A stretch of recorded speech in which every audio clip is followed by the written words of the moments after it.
Hey, what's up mga guys? Welcome to Richard Cabile YouTube channel, and today tuturuan ko kayo kung paano mag-update ng Gcash gamit ang Playstore. And okay guys, bago tayo magsimula, click nyo lang ang subscribe button at ang bell para ma-notify kayo kapag may mga bago akong videos. So okay guys, simulan natin.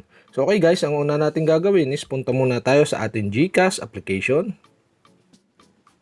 So ayun guys, time for an update. Okay, pwede nyong i-tap itong let's go or sundan nyo lang ako gamit ang ating Play Store applications. I-update natin ang ating Gcash gamit ang Play Store. Okay, punta lang kayo sa inyong Play Store application.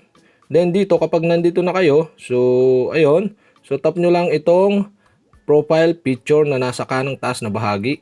So okay, kapag di pa kayo nakalagin, mag-login muna kayo. Then ayun, dito may magpa-pop up. Then dito sa pop-up na to, so makikita nyo itong manage app and device. Okay, tap nyo lang siya, manage app and device. Then pagka-tap nyo ng manage app and device, dito naman may makita kayong overview and manage. Okay, tap nyo lang itong manage. After nyo matap yung manage, so makikita nyo dyan yung mga naka-install na apps. Okay, install apps. Okay, scroll down nyo lang, makita lahat na naka-install. So okay, para madali kayo at mapabilis na makita nyo kung alin yung apps na hindi pa na-update, so tap nyo itong update available. Okay, pagka-tap nyo ng update available, so lalabas na dyan yung mga apps na available or pwede nyong i-update or ready for update ang apps na naka-install sa inyong mobile phone. So ayun, dito makita nyo yung Gcash. So ang gawin nyo lang is tap nyo lang yung Gcash. Pagka-tap nyo ng Gcash, so ayun, mapupunta na kayo dito. So may makita kayo dito ang update button. So tap nyo lang itong update button para ma-update ang inyong Gcash application. So ayun guys, makita nyo, nagra-run siya 28.38 MB. So wait lang natin siyang matapos hanggang mag 100%. So ayun guys, 98% na siya. Then 100%.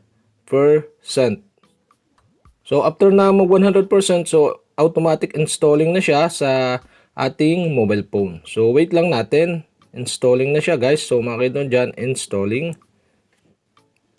So and guys, kapag ka naka-install na siya sa ating mobile phone, so pwede nating itap yung open or punta lang tayo sa Gcash application natin. Tingnan natin kung na-update na ba siya. So, okay, tap natin yung Gcash application. So, ayun guys, humingi na siya ng PIN. Ibig sabihin, na-update na natin ang ating Gcash application. So, okay guys, nandito na tayo sa homepage.